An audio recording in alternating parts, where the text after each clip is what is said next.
नमस्कार, आप देख रहे हैं सुनिए सरकार। मैं अभिसार शर्मा। मैं आपसे पूछना चाहता हूं, आज राम मंदिर का शिलान्यास हुआ, मगर न्यूज चैनल्स के कवरेज में भगवान श्री राम कहां थे? क्योंकि तमाम न्यूज चैनल्स में मोदी मोदी मोदी ही हो रहा था। जी हां, बहुत शर्मनाक बात हुई है आज की इस कवरेज में तमाम न्यूज चैनल्स द्वारा कि उन्होंने भगवान श्री राम से भी बड़ा ओहदा प्रधानमंत्री नरेंद्र मोदी को दे दिया, और वो मैं आपको फैक्ट्स के साथ पेश करने वाला हूं। सबसे पहले आपके सामने आज तक की ये तस्वीर, ये देखिए। राम काज करिबे को आतुर, प्रधानमंत्री नरेंद्र मोदी की तस्वीर, अयोध्या की पृष्ठभूमि, और यहां पर आप मुझे बताइए भगवान राम कहां है? जबकि उनका शिलान्यास हो रहा है, उनके मंदिर का शिलान्यास हो रहा है, मगर यहां राम की तस्वीर तक नहीं है। और ये इनके कवरेज का मास्ट था, इनके कवरेज का जिसे कहते हैं ना पैमाना था। बात यहां नहीं रुकती है। एक और न्यूज चैनल देखिए दोस्तों। ये न्यूज चैनल जिसके मालिक एक बीजेपी सांसद हैं, जिनके संस्थापक एक बीजेपी सांसद हैं, राजीव चंद्रशेखर, उसका भी देखिए, रिपब्लिक टीवी। यहां पर भी भगवान राम नहीं है, प्रधानमंत्री नरेंद्र मोदी की शक्ल है। मैं दरअसल इसी चीज का इंतजार कर रहा था। मैं देखना चाहता था कि क्या वाकई हमारे न्यूज चैनल्स के मन में भगवान राम के प्रति आस्था है, या कहीं ना कहीं इस कवरेज को भी भारतीय जनता पार्टी की साख बढ़ाने के लिए किया गया। और अब मैं आपके सामने एक और तस्वीर पेश करना चाहता हूं जो अपने आप में बहुत शर्मनाक है। यह तस्वीर देखिए, भारतीय जनता पार्टी के एक नेता ने प्रस्तुत की है। राम मंदिर की तरफ प्रधानमंत्री नरेंद्र मोदी राम की उंगली पकड़कर उन्हें ले जा रहे हैं। इस तस्वीर में कई चीजें हैं जिस पर आपको गौर करना पड़ेगा। सबसे पहली बात, प्रधानमंत्री नरेंद्र मोदी का कद भगवान राम से कहीं ज्यादा है। उन्होंने भगवान राम की उंगली पकड़ी हुई है और उन्हें आगे ले जा रहे हैं। खुद प्रधानमंत्री भगवान राम के आगे चल रहे हैं। आज मैं इस बीजेपी नेता से पूछना चाहता हूं, तुम ये तस्वीर पेश करके, प्रस्तुत करके, तुम आखिर क्या साबित करना चाहते हो? कि क्या प्रधानमंत्री नरेंद्र मोदी का दर्जा भगवान राम से ऊंचा है? मैं जानता हूं तुम क्या तर्क दोगे कि ये राम लला हैं, इसलिए उनकी उंगली पकड़कर प्रधानमंत्री नरेंद्र मोदी ले जा रहे हैं, चाहे वो राम लला ही क्यों ना हो। क्या कोई प्रधानमंत्री रामलला की उंगली पकड़ के ले जा सकता है? कल्पना कीजिए इनकी जगह पर, इस तस्वीर की जगह राहुल गांधी होते, अरविंद केजरीवाल होते, अखिलेश यादव होते, तो आप लोग क्या करते? और अगर रामलला को ही दिखाना था, यानी कि अगर आप ये कह रहे हैं कि हमने राम की तस्वीर प्रधानमंत्री से कम इसलिए की क्योंकि वो रामलला है, तो प्रधानमंत्री नरेंद्र मोदी की गोदी में रख देते। क्योंकि रामलला तो एक नवजात शिशु है ना, बिल्कुल एक जो बच्चा पैदा हुआ है, तभी तो राम जन्मभूमि है। तो प्रधानमंत्री नरेंद्र मोदी की गोदी में ही रख देते रामलला को। आप वो तमाम लक्ष्मण रेखाएं पार कर रहे हैं, रामायण की तमाम लक्ष्मण रेखाएं पार कर रहे हैं। यहां आपने भगवान राम से ऊंचा दर्जा प्रधानमंत्री नरेंद्र मोदी को दे दिया। आज मैं ये जो तर्क आपके सामने रख रहा हूं, वो सिर्फ और सिर्फ इन तस्वीरों के आधार पर है। ये तस्वीरें जो साबित कर रही हैं कि भारतीय जनता पार्टी का राम प्रेम सिर्फ राजनीतिक है, और इससे पहले जो मैं अपने तमाम कार्यक्रम करता रहा हूं वो मैं आपके सामने पेश करता रहा हूं। और क्या आप जानते हैं सबसे शर्मनाक बात, एक न्यूज चैनल जिसका मैंने अभी जिक्र किया, उनकी एक महिला रिपोर्टर हैं, वो लाइव में क्या बोल रही थी? वो ये कह रही थी कि जिस तरह से त्रेता युग में भगवान श्री राम पुष्पक विमान में सवार होकर अयोध्या आए थे, उसी तरह से आसमानों में यह हेलीकॉप्टर यहां आ रहा है। और हेलीकॉप्टर में कौन बैठा हुआ था? जी हां, प्रधानमंत्री नरेंद्र मोदी। और यह वही महिला रिपोर्टर है जिन्होंने, जब हमारे 20 जवान शहीद हो गए थे, तब यह कहा था कि सरकार थोड़े ना सीमा पर सुरक्षा करती है, सुरक्षा तो सैनिक करता है।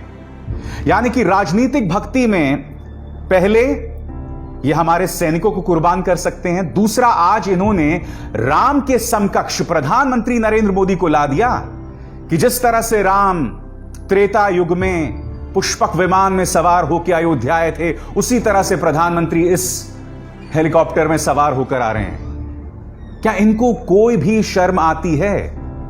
क्या इनके लिए कोई भी लक्ष्मण रेखा है? आज जिस तरह की जय जयकार न्यूज चैनल्स में हुई है, आपने पत्रकारिता को गर्त में ला दिया है, पत्रकारिता को दफन कर दिया है।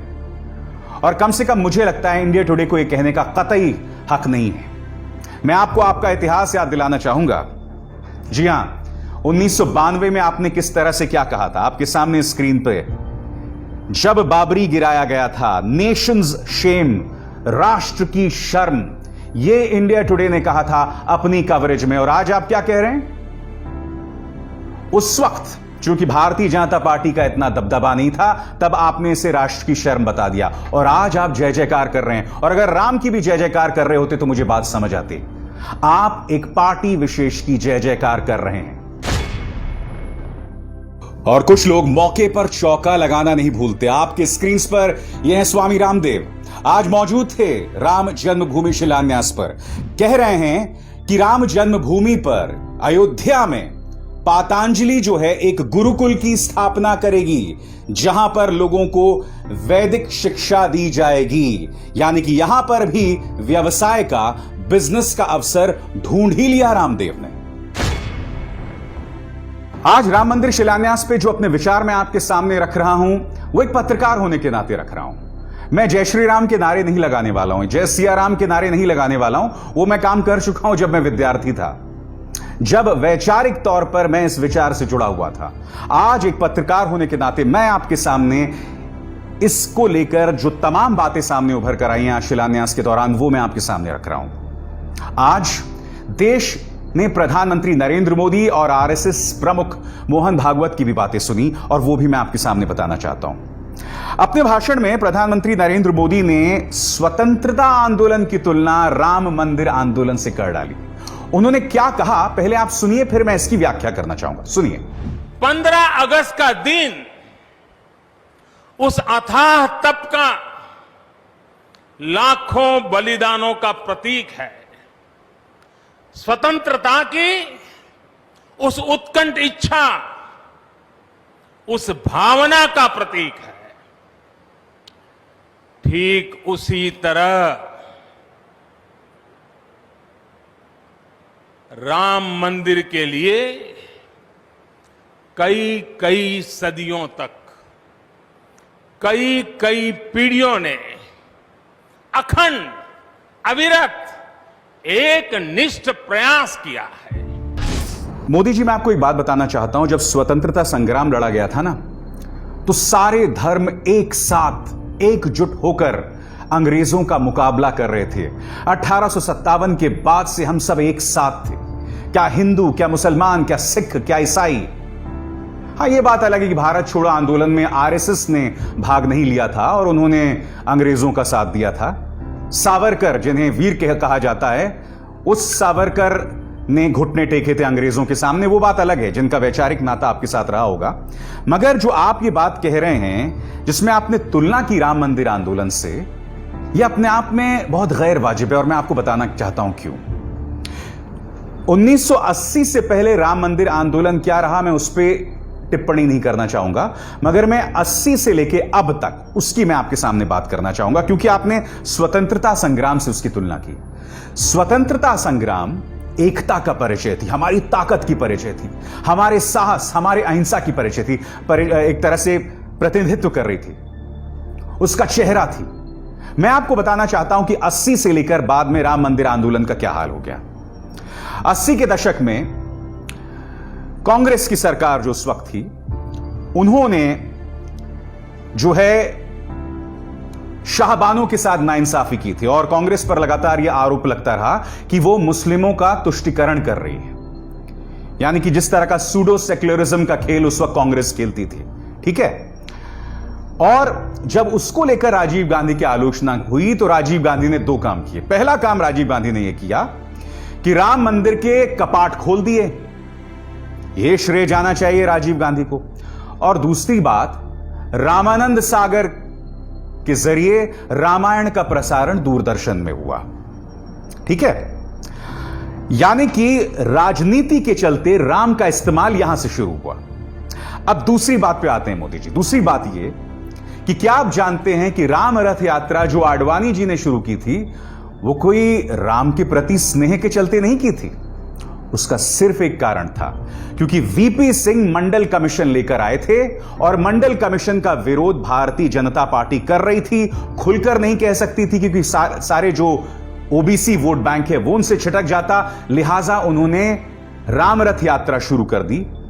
वो राम रथ यात्रा जिसके चलते बाद में जाके उन्होंने समर्थन खींच लिया विश्वनाथ प्रताप सिंह सरकार से। और जो राम रथ यात्रा शुरू हुई, मैं आपको बतलाना चाहूंगा, जो 1990 से शुरू हुई 1993 तक कम से कम 3000 लोग मारे गए। जी हां, आज जब आप राम आंदोलन या राम मंदिर आंदोलन की तुलना अहिंसा से कर रहे थे, जब आप उसकी तुलना महात्मा गांधी से कर रहे थे, तो आपको इन बातों पर भी ध्यान रखना होगा। प्रधानमंत्री ने एक और बात कही। प्रधानमंत्री ने यह भी कहा कि कहीं ना कहीं राम विविधता में एकता के प्रतीक हैं और गांधी जी ने भी इसकी अहमियत समझी। सुनिए क्या कह रहे हैं वो। अलग अलग रामायणों में अलग अलग जगहों पर राम भिन्न भिन्न रूपों में मिलेंगे, लेकिन राम सब जगह हैं, राम सबके हैं। इसलिए राम भारत की अनेकता में एक तरह के सूत्र है।